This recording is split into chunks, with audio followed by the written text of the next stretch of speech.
gabrul berserak tidak akurat. Cita harapan Kecilin dan aku, angan-angan Kang. seperti roti kalengkong guat. Ingat ya. Kang, kecilin Oh iya, aku, dikecilkan Kang. dulu, host. Ngeri. Ini baru bangkit ini. Ya, bagus. Syukran. Lanjut. Sekali lagi ya. Sekali lagi, jangan pernah belajar pada pendeta. Jika tekstual Bibel lain mengatakan, percuma tak pernah kau baca, naik komal jadi bahan tertawaan. Banyak jemuran di Bukit Golgota, darilah kayu kulim si daru-daru. Banyak yang naik gangguan jiwa seperti si ulus bertemu hantu. Diskusi harap tenang dan tabah, ketika bernarasi jangan pernah halu. Kalau tidak mau dianggap sampah seperti badut yang tidak lucu. Lagu lawas, lagu keroncong, kalau sekarang lagu dangdutan. Kalau cuma kelas jemaat sombong, naik di komal jadi hiburan. Coba laksanakan yang bisa menurut engkau tahu dan paham isi Bibelmu. Lawan, diskusi, data. Kalau tidak mampu, lawan Bang Zuma, silahkan berak celana. Stay tune. Iya, makasih. Saya kan bicara baik-baik kan ya. Anda bertanya, di Islam itu kok berbeda dengan agama Yahudi? Agama Yahudi kan sudah kujelaskan samamu. Tak bosan kemudian aku menjelaskan gitu loh. Bagaimana di dalam kitabnya orang Yahudi Imamat 1. Itu kan perintah. Perintah yang kemudian harus ditelaah menggunakan akal. Kita ini di luar daripada Bani Israel. Perintahnya jelas. Berbicaralah, katakanlah kepada orang Israel. Apabila seseorang di antara mereka hendak mempersembahkan persembahan kepada Tuhan, haruslah, kata harus ini harusnya kau jadikan sebagai acuan, kurban. Dalam bahasa Ibrani itu korban. Haruslah kemudian kurbannya, apa itu, binatangnya yang dipersembahkan itu adalah hewan. Korbannya itu harus hewan. Sama di dalam Al-Quran juga demikian adanya. Perintahnya itu kurban. Apa kurbannya itu perintahnya hewan. Tadi saya sudah menjelaskan. Al-Quran surah Al-Hajj. Wasalli li rabbika wanhar. Al-Kautsar ayat kedua. Perintahnya kurban, jelas. Nah, lalu di Kristen diajarkan. Contoh seperti data-data yang saya sampaikan tadi kepada saudara. Bahwasanya bagaimana Paulus ini mengorbankan manusia seperti Alexander kepada iblis. Ada dua kesalahan fatal yang terjadi di sana. Yang pertama, kurbannya manusia. Yang kedua, kurban ini dipersembahkan kepada iblis. Sedangkan Tuhan mengatakan jangan kau persembahkan manusia kepada dewa Molok. Itu data di dalam kitabnya orang Yahudi. Tapi kemudian orang Kristen kalau ditanya mencoba untuk sembunyi di mana? Di terjemahan Al-Quran. Padahal jelas sekali nih. Imamat 18 nomor 21, jangan kau persembahkan manusia untuk kau persembahkan kepada dewa Molok, supaya jangan engkau melanggar kekudusan nama Tuhanmu. Akulah Tuhan. Imamat 20 nomor 3, aku sendiri akan menentang orang itu dan akan melenyapkan dia dari tengah-tengah bangsanya, karena dia menyerahkan, mempersembahkan seorang manusia kepada dewa Molok. Jadi kayak mana ini? Tuhan sendiri yang akan menghancurkan orang yang mempersembahkan kemudian manusia kepada iblis. Tetapi Paulus mengaku justru mempersembahkan manusia kepada iblis. Dan lagi-lagi Kristen adalah pengikut Paulus. Ayolah kita diskusi pakai ilmu napas sekali-kali. Jangan naik-naik ke sini udah suaranya menjijikkan. Ngotot, bahlul, modal terjemahan. So intelek. Ayolah saudara-saudara Kristen, utamanya pendeta, ayolah. Pendeta jangan karena ada gelar pendeta, pastor, kemudian malu belajar. Mari belajar sama-sama. Ya, saya belajar menjadi seorang guru, pendeta belajar sebagai seorang murid. Sini, jangan gengsi. Wah, saya sekolah tinggi-tinggi kok saya yang harus diajarin sama Bang Suma. Bukan kayak begitu. Posisi Anda sebagai seorang pastor, sebagai seorang pendeta, oke. Mengajar jemaat. Karena Anda pernah sekolah untuk mengajak mereka kemudian memberi perpuluhan, menyembah Yesus, ibadah minggu, makan babi, dan seterusnya. Tapi dalam hal ini saya bukan seperti itu. Saya hadir kemudian untuk meluruskan ajaran yang kalian bengkokkan sendiri di dalam Bible kalian sendiri. Gitu loh. Seperti misalnya Yesus begitu kasihnya mempersembahkan darahnya untuk Kristen. Nah, itu terbantahkan semua dengan dalil-dalil yang datang jauh lebih awal dan merupakan bagian dari pengajaran Yesus sendiri. Contoh, Matius 8 nomor 4. Kan itu sederhananya belajar itu kayak gitu.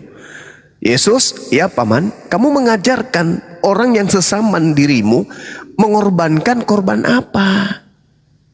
Yesus jawab, baca Matius 8 nomor 4. Pergilah, perlihatkanlah dirimu kepada imam, persembahkanlah persembahan yang diperintahkan oleh Nabi Musa. Gitu loh. Nah, persembahan yang diperintahkan Nabi Musa, baca Imamat 1 nomor 2 yang tadi. Ternyata Nabi Musa diajarkan oleh Tuhannya untuk mempersembahkan hewan ternak. Lah, Maria itu punya anak, bukan hewan ternak. Cobalah Kristen menggunakan akal sikit-sikit. Apakah anak Maria ini hewan ternak? Kan bukan toh. Hargailah Yesus itu sedikit. Dia itu bukan anak binatang. Dia itu manusia suci. Jika demikian, tidak layak kemudian dia duduk sebagai korban penebus dosa. Yesus itu manusia suci, kok jadi korban penebus dosa kalian?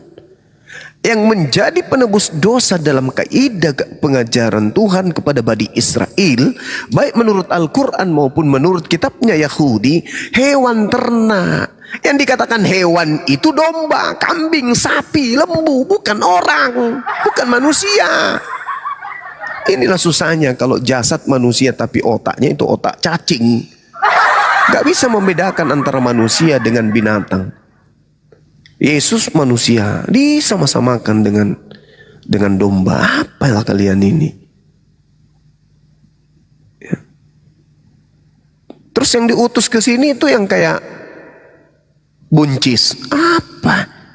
Kayak gitu, menjijikkan. Letoy kali cara bicaranya. Menye.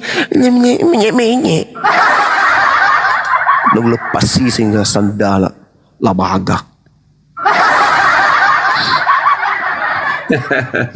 Oke, ini Imong sama Nodam, Muslim apa Kristen? Imong, Nodam dibuka mute-nya bro. Muslim apa Kristen? Muslim bang, Muslim. Oh, ada yang mau disampaikan bang? Kita lagi diskusi. Nyimak dulu bang. Oke, siap. Makasih banyak ya. Neng Ambon kalau mau diskusi yang santai ya, pakai ilmu. Ini Imong, Muslim apa Kristen Imong? Dan ini ada ayat di Al-Quran begini ya, Gurunda ya, teman-teman. Di surah Al-Hajj itu kan, Al-Hajj 34. Bismillahirrahmanirrahim. Walikulli ummatin ja'alna mansakal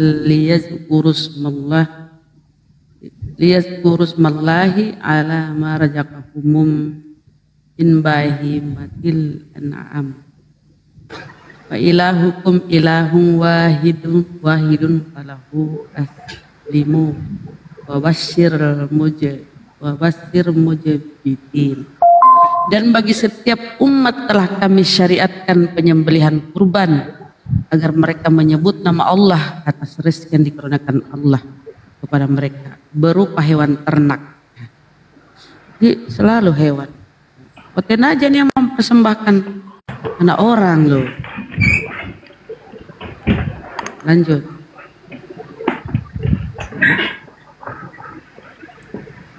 Iya, itu dia makanya kita ini kan menjadi sasaran empuknya mereka.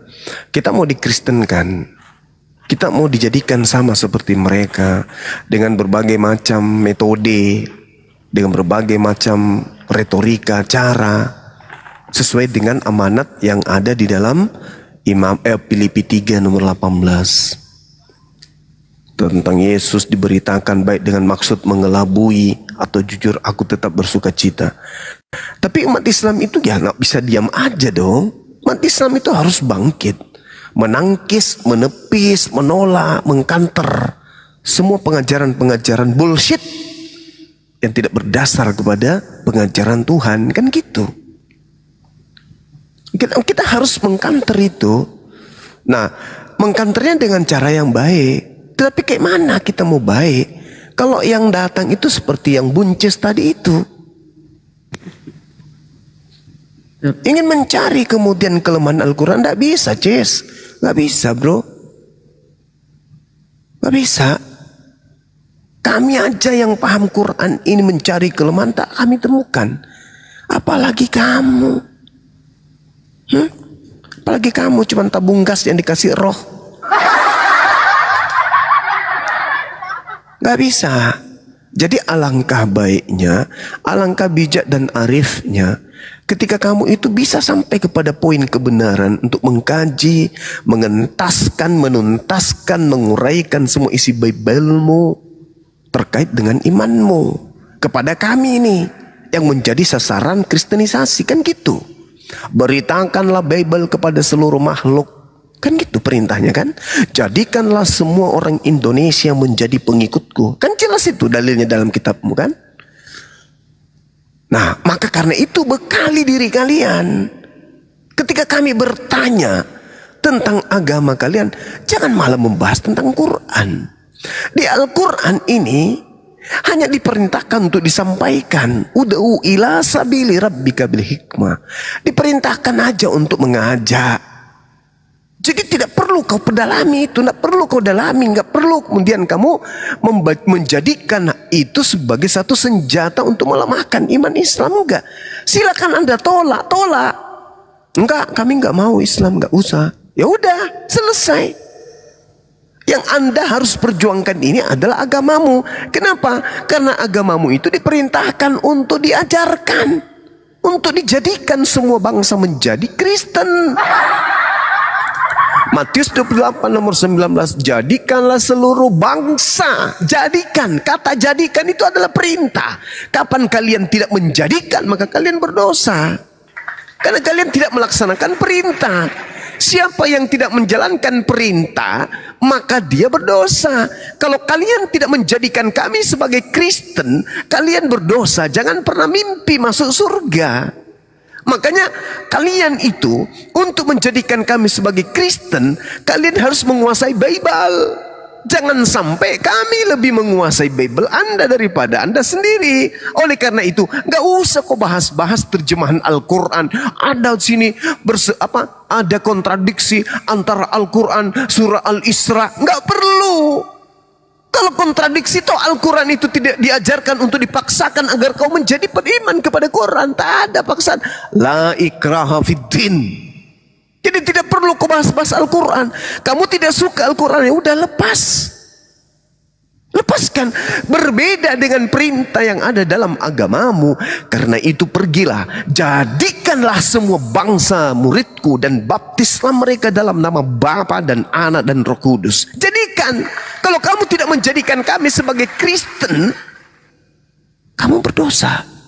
Karena kamu tidak melaksanakan perintah yang ada di dalam kitabmu, yang konon katanya adalah firman Tuhanmu. Jadikan. Itu perintah loh. Jadikan. Misalnya ada beras, jadikan beras ini menjadi nasi. Barang siapa yang tidak menjadikan beras ini menjadi nasi, maka yang dia makan adalah beras. Ini perintah. Jadi Anda harus mempersenjatai diri Anda untuk bisa mengkristenkan kami. Jadi yang Anda harus kuasai itu adalah Bible, bukan malah Al-Quran yang otak-atik. Tak ada hubungannya. Al-Quran itu Anda mau pelajari atau Anda tidak pelajari, bagi Al-Quran itu tak masalah. La ikraha fiddin, tak ada paksaan. Jadikanlah seluruh bangsa menjadi Islam. Wah, nggak ada kayak gitu. Jadikanlah seluruh bangsa menjadi Islam. Barang siapa yang percaya syahadatkan, yang tidak percaya hukum. Nggak ada di Islam kayak begitu, nggak ada. Yang ada malah apa? La ikraha fiddin. Tak ada paksaan di dalam ajaran agama Islam. Jadi ngapain kamu bahas-bahas terjemahan, mencari kelemahan Islam? Nggak perlu. Yang harus kau bentengi dirimu itu adalah perintah. Kapan-kapannya kamu tidak mampu mengkristenkan bangsa Indonesia, kamu isinya neraka. Karena kamu tidak mentaati perintah. Karena itu, pergilah Matteo, jadikanlah seluruh bangsa menjadi muridku. Itu perintah. Jadi kalau kamu tidak berhasil kemudian mengkristenkan saya dan orang-orang Islam di bangsa Indonesia ini, maka Anda gagal menjalankan perintah. Dengan Anda gagal menjalankan perintah, tempat Anda neraka. Cobalah saudara Kristen. Oleh karena itu, kami bertanya kepada kalian, siapa yang ngajarin kalian beriman kepada konsep akidah yang mengajarkan bahwa dosa manusia ditebus dengan mempersembahkan manusia sebagai penebus dosa? Itu dari mana perintahnya? Sedangkan di dalam kitabnya Yahudi, Imamat 20 nomor 3, Imamat 18:21, tidak boleh mempersembahkan manusia kepada dewa Molok. Boleh nggak mempersembahkan darah manusia kepada Tuhan? Dewa Molok nggak boleh kata Tuhan. Nah, kepada Tuhan boleh nggak? Nggak boleh. Mana dalilnya, Bang? Keluaran 23 nomor 7 dan 8. Amsal 6 nomor 16. Nggak boleh. Nggak boleh mempersembahkan darah manusia kepada Tuhan. Nggak boleh. Lalu kepada siapa darah Yesus ini dipersembahkan? Nah, lihat ajaran Paulusnya. Paulusnya mempersembahkan darah manusia kepada iblis. Itu lebih punya kewajiban pada diri Anda untuk menjelaskan. Ternyata Paulus mempersembahkan darah manusia kepada iblis. Tuh, pahami itu. Di mana tertulis? 1 Timotius 1 nomor 20, 1 Korintus 5 nomor 5, 2 Timotius 4 nomor 6. Bahkan Paulus sendiri mengakui di dalam tubuhnya ada seorang iblis yang tugasnya menggocok Paulus. Itu. Jadi kalau Anda mengatakan, kenapa Nabi Muhammad memelihara jin? Dalil, tunjuk mana dalilnya? Kenapa di Islam jin itu adalah Islam? Pertanyaan saya balik, kenapa di dalam tubuh Paulus ada setan yang bertugas menggocok Paulus? Saya bacakan dalilnya. 2 Korintus 12 nomor 7. Dan supaya aku jangan meninggikan diri karena pernyataan-pernyataan yang luar biasa itu, maka aku diberi suatu duri dalam dagingku, yaitu seorang utusan iblis untuk menggocok aku, supaya aku jangan reaksi sendiri, supaya aku jangan meninggikan diri sendiri. Paulus, tokoh dari Kristen yang mengakui di dalam dirinya ada iblis yang bertugas menggocok. Kayak orang main gaplek, kalah dia gocok. Itu loh. Iya, Paulus digocok sama iblis. Apa karena itu dia nggak beristri?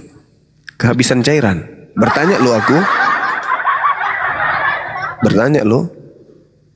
Karena di situ dikatakan, untuk itulah aku diberikan seorang utusan iblis untuk menggocok aku, supaya aku jangan meninggikan diri. Maksudnya tidak berdiri kan? Rendah terus dia. OP, matlas. Pantas dia tidak beristri karena dia tidak pernah berdiri. Nah ini kewajiban kalian untuk mengurai jawaban-jawaban itu supaya kalian bisa menjadikan kami sebagai Kristen. Jangan malah di dalam hadis Bukhari dijelaskan begini, boleh menggauli binatang. Di dalam Al-Quran surah Al-Isra ayat 31 begini. Ngapain kau urusin itu lo? Kamu gak dipaksa jadi Islam lo. Kamu dipaksa mengkristenkan kami. Itu maka kamu harus membekali diri kalian dengan sehebat-hebatnya untuk menangkis dan menjawab semua pertanyaan Bang Zuma. Supaya saya jatuh cinta. Supaya saya jatuh cinta kepada agamamu, yang dimana kamu dibebani untuk mengkristenkan seluruh bangsa. Tapi kalau begini gayamu, jangankan kau ingin mengkristenkan dan bisa borok-borok mengkristenkan kami, yang ada jemaatmu nanti menjadi muslim semua aku buat. Gitu loh. Mampus ini di dalil Bibelmu. Jadikanlah seluruh bangsa menjadi muridku. Baptislah dalam nama Bapa, Anak dan Roh. Harus kau lakukan itu. Maka ilmumu harus jauh lebih hebat daripada saya. Harus.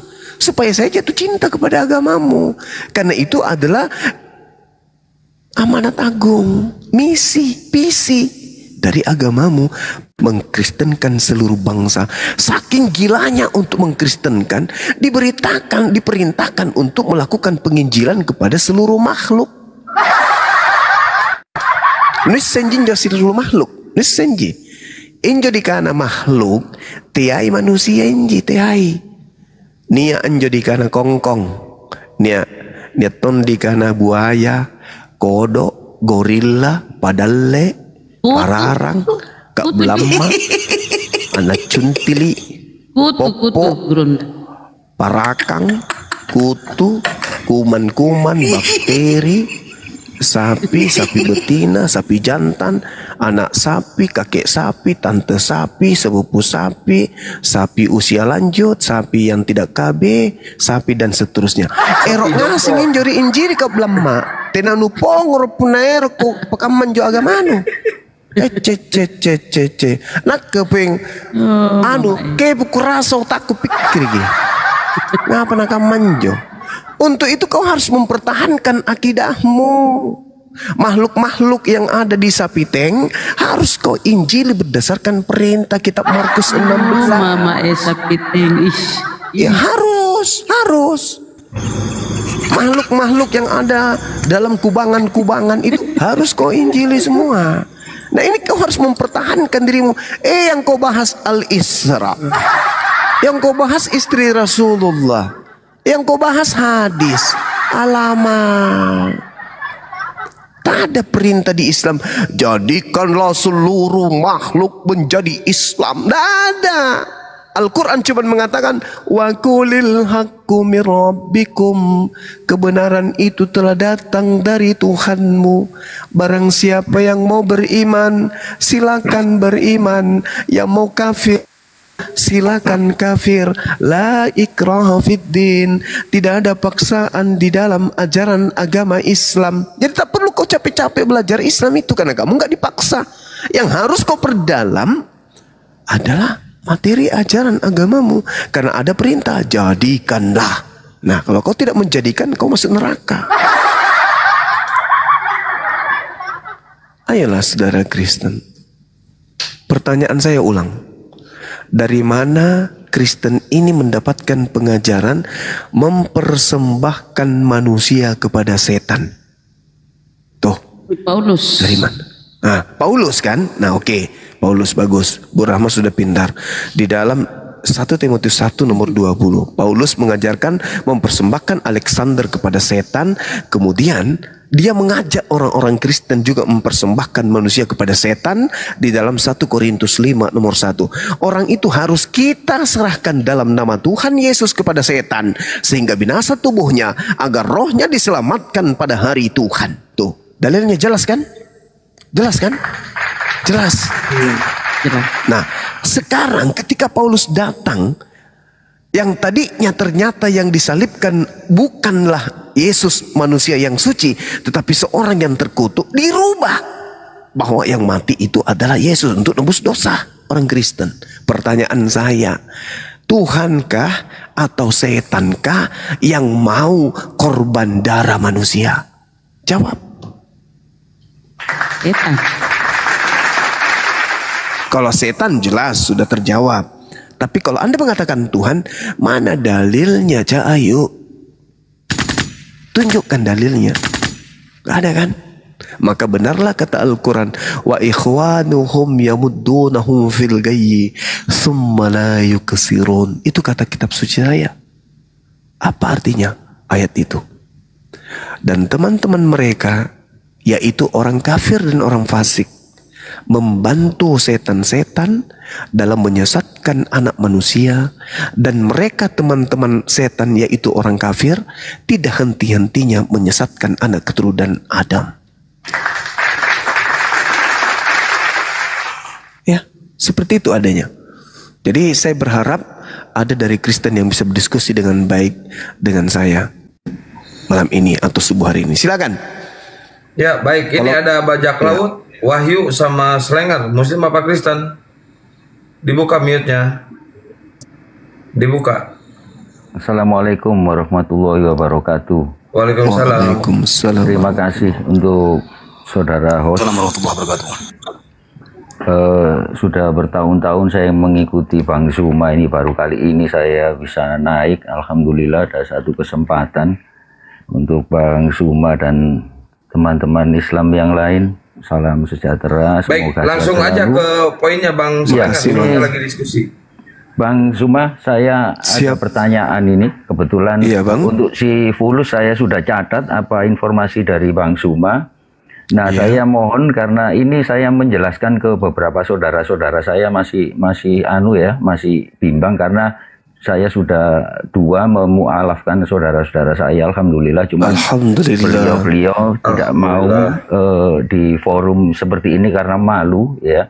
Nah, ini ada adinda saya di Vivi juga memantau pada saat ini.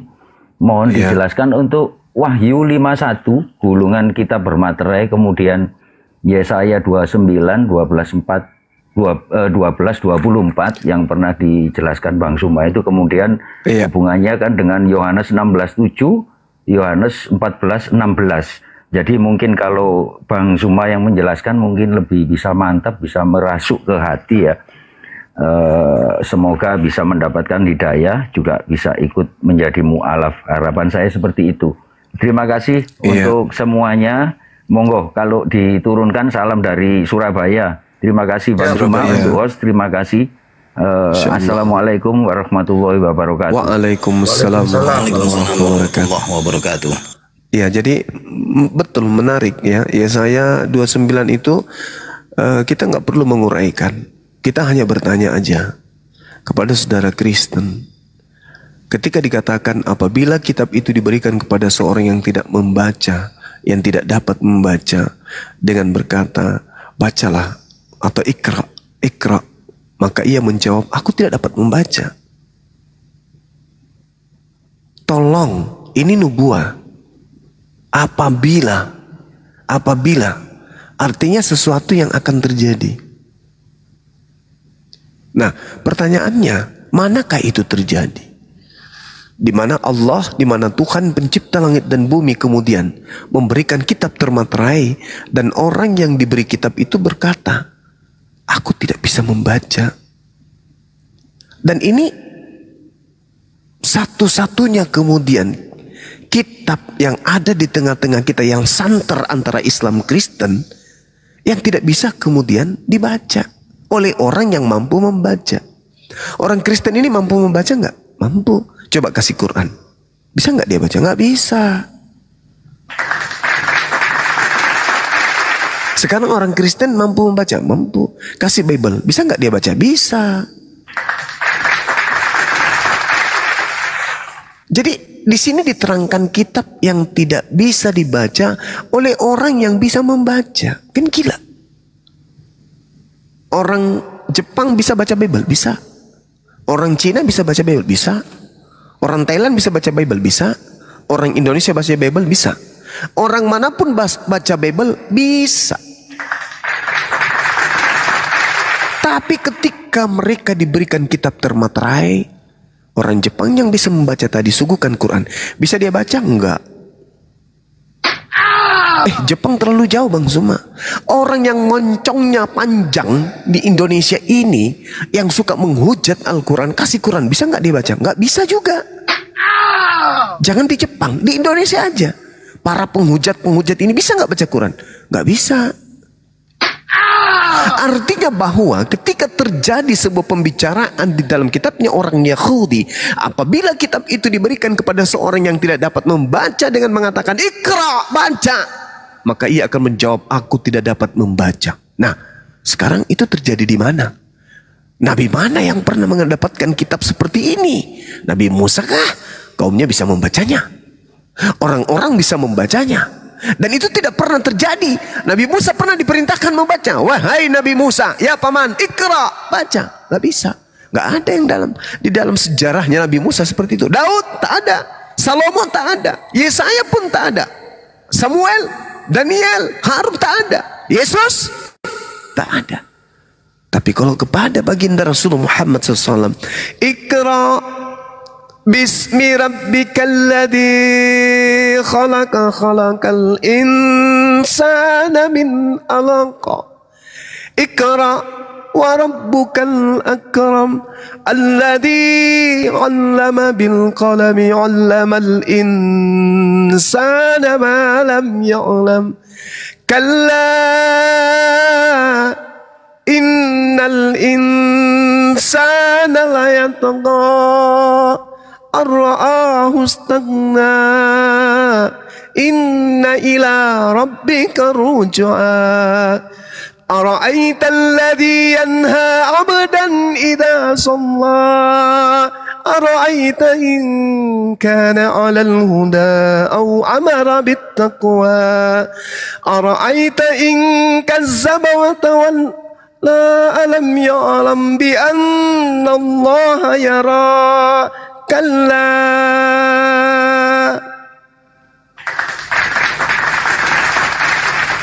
Jelas.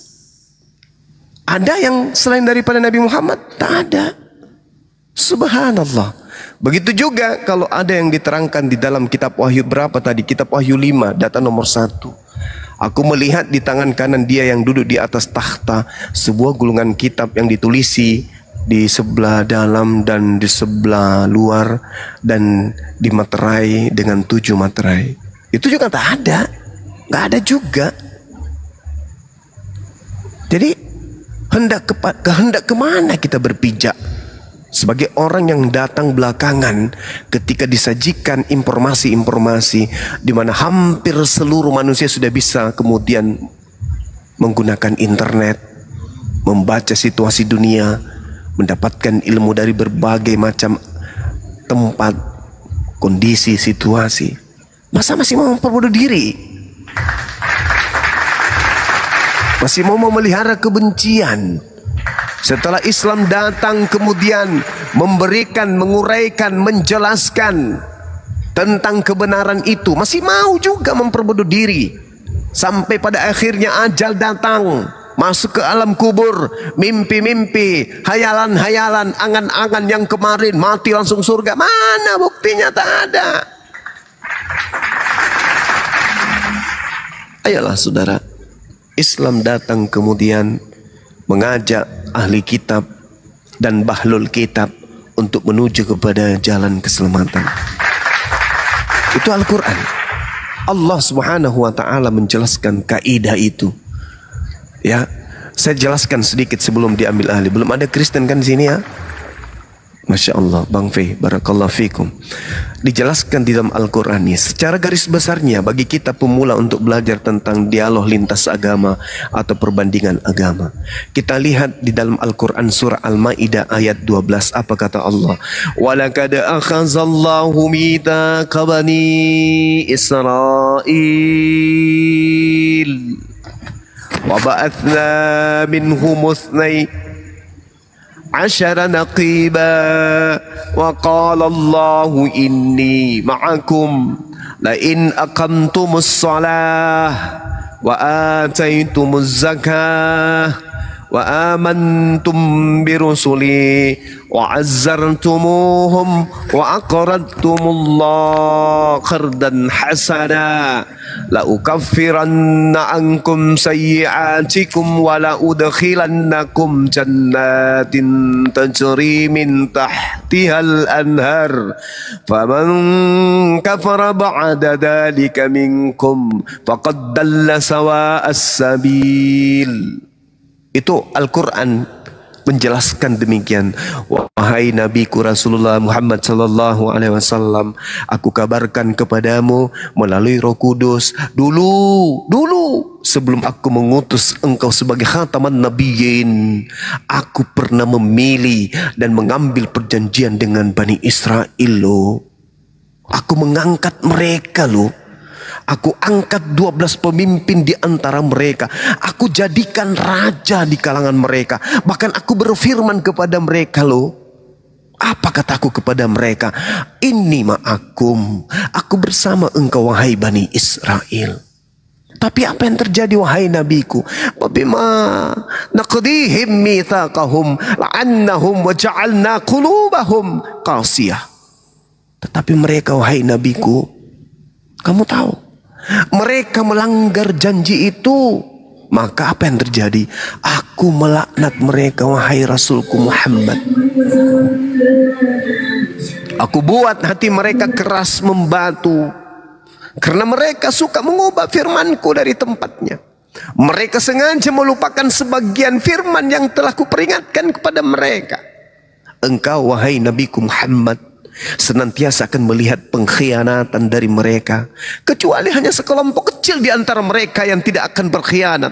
Maka apa kata Allah kemudian? Fa'afu anhum wasfah innallaha yuhibbul muhsinin. Maafkanlah mereka wahai nabiku, biarkanlah mereka, sungguh Allah menyukai orang-orang yang berbuat baik. Lalu apakah selesai sampai di situ? Enggak. Allah kemudian mengatakan, wa minal ladzina qalu inna nasara akhazna mitsaqahum fanasu hazzam mimma zukkiru bih. Wahai nabiku, ketahuilah, di antara orang-orang yang mengatakan kami ini Nasara, kami telah mengambil perjanjian mereka, tetapi mereka kemudian melupakan sebagian pesan yang telah diperingatkan kepada mereka. Syukran Bang Fei. Maka kami timbulkan permusuhan dan kebencian di antara mereka. Lihatlah wahai Nabiku Muhammad, saking bencinya, saking adanya permusuhan di antara mereka, mereka lihat ada ribuan sekte. Kenapa sekte-sekte itu banyak wahai Nabiku? Karena mereka kemudian mengingkari dan melupakan peringatanku. Maka aku timbulkan permusuhan dan kebencian di antara mereka. Sampai mana? Sampai di kiamat. Tapi wahai nabiku, aku membekalimu dengan seruan, agar mereka bisa terselamatkan orang-orang di antara mereka yang masih ingin mau diselamatkan. Apa seruanku? Ya ahlal kitab, qad ja'akum rasuluna yubayyinu lakum katsira mimma kuntum tukhfuna minal kitab wa ya'funa an katsir qad ja'akum minallah nurun wa kitabun mubin. Wahai ahli kitab, ini loh nabiku, ini loh rasulku, sebagai senjata akhir, senjata pamungkas, berlian yang ada di atas bumi. keindahan yang tak ada tandingannya. Aku berikan kepadamu beliau nabiku Rasulullah Muhammad sallallahu alaihi wasallam. Kudatangkan untukmu untuk menjelaskan banyak hal yang kalian sembunyikan. Telah datang sungguh kepadamu cahaya berupa Islam dan kitab yang menjelaskan, yaitu Al-Quranul Karim. Yahdi bihillah man ittaba'a ridwanahu subulas salam wa yukhrijuhum minaz zulumati ilan nuri biizni wa yahdihim ila siratim mustaqim. Aku juga katakan kepadamu, wahai nabiku, seruanku itu juga berupa. Aku katakan kepada mereka, kitab yang aku berikan kepadamu yaitu kitab termeterai berupa Quran. Kitab itulah yang aku berikan sebagai petunjuk akhir kepada seluruh manusia yang mengikuti keridaanku kepada jalan keselamatan. Dan dengan Al-Quran yang datang kepadamu, wahai nabiku Muhammad, aku mengeluarkan hamba-hambaku itu dari gelap gulita kepada cahaya dengan izinku dan menunjukkan kepada jalan yang lurus. Senjata terakhir yang Allah berikan kepada baginda Rasulullah Muhammad sallallahu alaihi wasallam untuk anak keturunan Adam alaihi salam, sehingga garisannya, pembedanya kemudian Allah ikrarkan, laqad kafaral ladina qalu innallaha huwal masihu ibnu Maryam qul faman yamliku minallahi syai'a in arada ayyuhlikal masiha bena Maryam wa umma wa man fil ardi jami'a walillahi mulkus samawati wal ar wa ma bainahuma yakhluqu ma yasha wallahu ala kulli syai'in qadir. Ini simpul terakhir. Apa kata Allah? Sungguh ketika kemudian datang seruanku kepada nabiku Muhammad berupa jalan keselamatan dengan mengendarai Islam dengan kendaraan yang bernama Al-Quran, lalu mereka kemudian mengatakan sesuatu perkataan tentang Isa Al-Masih yang terkait dengan Allah. Apa kata Allah? Sungguh telah kafir orang-orang yang berkata sesungguhnya pencipta langit dan bumi adalah Al-Masih putra Maryam. Kul, katakanlah wahai nabiku Muhammad, siapakah yang dapat menghalang-halangi Allah? Aku, jika aku hendak membinasakan Al-Masih putra Maryam beserta ibunya dan seluruh manusia yang ada di atas muka bumi, dan milik akulah kerajaan langit dan bumi dan apa yang ada di antara keduanya. Aku menciptakan apa yang aku kehendaki dan aku maha kuasa atas segala sesuatu.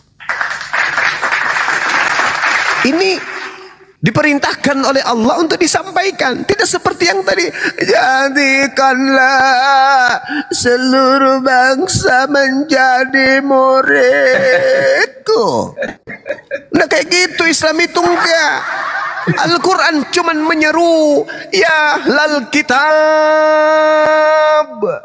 qad ja'akum rasuluna yubayyinu lakum katsira mimma kuntum tukhfuna minal kitab wa ya'funa an katsir. Itu hanya dikatakan oleh Allah.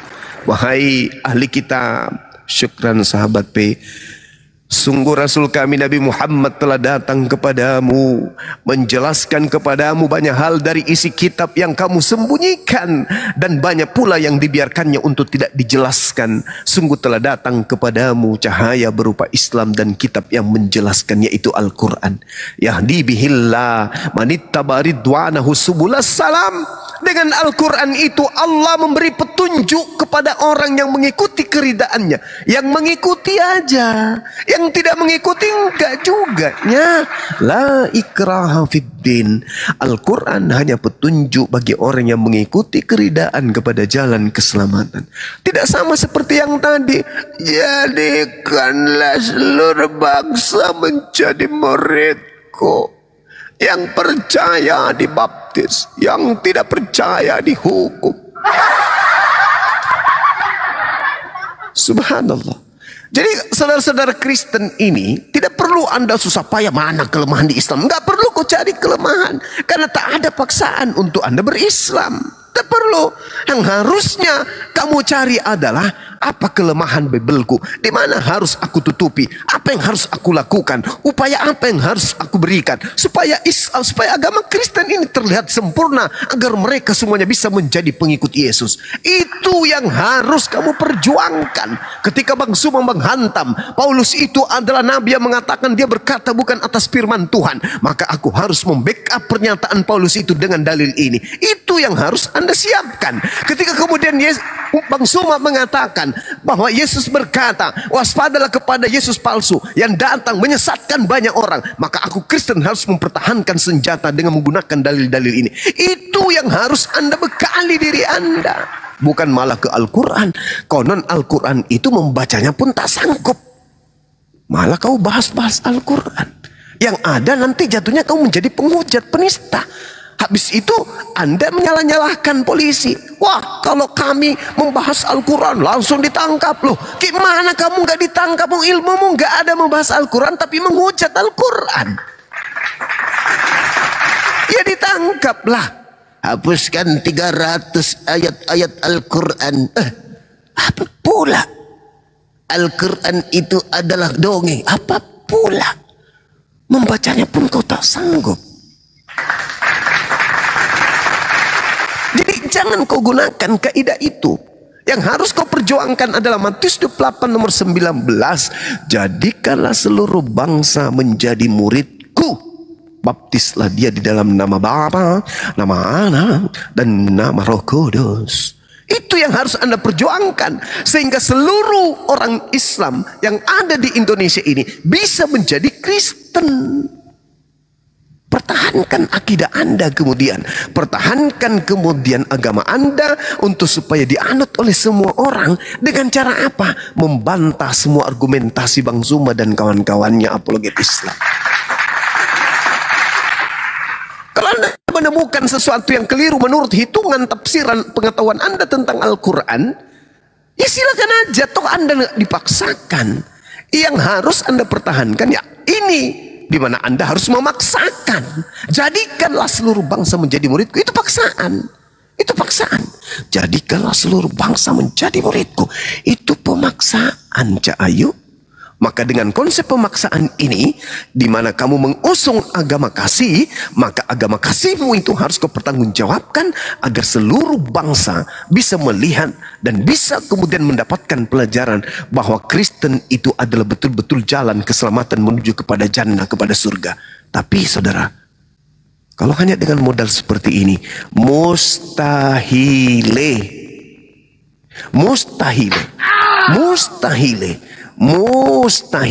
kau bisa menjadikan seluruh bangsa menjadi Kristen. Kenapa? Lah kamu sendiri nggak paham kitabmu. Kamu sendiri nggak paham isi Bibelmu. Ketika saya bernarasi yang kau tanya apa itu tertulis di mana, Cayu? Bagaimana kau bisa mengkristenkan seluruh bangsa? Sedangkan 1 tambah 1 tambah 1 aja kamu nggak bisa jawab. Gimana, Cayu? Jadi percuma aja kemudian kamu itu mempelajari Bibelmu, karena kamu tak sanggup mengkristenkan seluruh bangsa. Orang cuman bertanya sepele aja kalian udah kelabakan. Bagaimana tidak? Kenapa? Fakta sejarah mengukir dengan indah. Umat Islam itu cinta dengan kitab sucinya. Umat Islam itu sayang dengan kitab sucinya. Umat Islam tidur, duduk, berjalan, berbaring dengan kitab sucinya. Siang dengan Al-Quran, malam dengan Al-Quran, pagi dengan Al-Quran, kalbunya dengan Al-Quran, bernapas pun dengan Al-Quran. Wa qalatil yahudu wan nasara nahnu abna'ullah wa ahibba'u. Umat Islam memahami kitab sucinya, memahami kemudian bacaan Qur'annya. Begitu salah bacaan ditegur sama yang lain, karena mereka cinta kepada kitab suci. Kalau kalian, kalian cinta dengan Bible? Nggak ada sedikit pun kecintaan. Nggak ada nampak kecintaan pada dirinya. Anda mengetahui membaca original teksnya aja kagak. Boro-boro original teksnya yang bahasa Indonesia yang direvisi dari tahun ke tahun aja nggak paham Anda itu.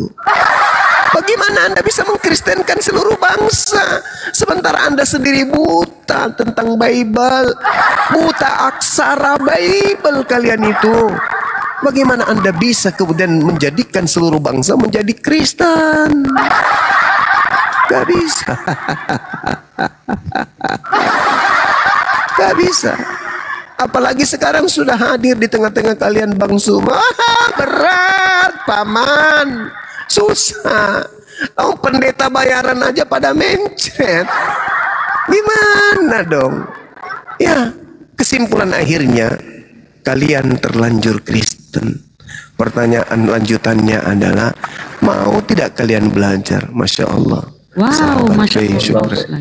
Mau tidak kalian itu belajar? Syukran. Atau mau detik-detik kehidupan di dunia ini mengantarkanmu justru ke neraka? Itulah ya teman-teman, pertanyaan yang sangat-sangat penting dan wajib untuk saudara Kristen jawab. Kenapa kemudian orang Kristen didoktrin dan didogma penebusan dosa dengan menggunakan manusia, dan kenapa implementasi kepercayaan Paulus dengan pedenya mengatakan bahwa dia telah mempersembahkan manusia kepada iblis, dan kenapa dalam diri Paulus itu selalu digocok sama setan. Oh Mama gimana rasanya setan menggocok? Halusinasi. Pening pun baik, aku. Bang Selenger, gimana Bang Selenger atas jawaban dari Guru dan Jumpa Bang Selenger? Masya Allah, ini udah tumpah-tumpah ini ayat nih, mantap ini. Masya Allah, Masya Allah. Bang Selenger. Ya, alhamdulillah. Nanti biar dipertimbangkan. Kebetulan saya telepon pakai satu HP-nya lagi, masih malu, malah saya suruh naik. Silahkan tanya-tanya gitu ya. Tapi insya Allah nanti pasti akan direnungkan kembali karena sudah mendekati, kira-kira sudah 75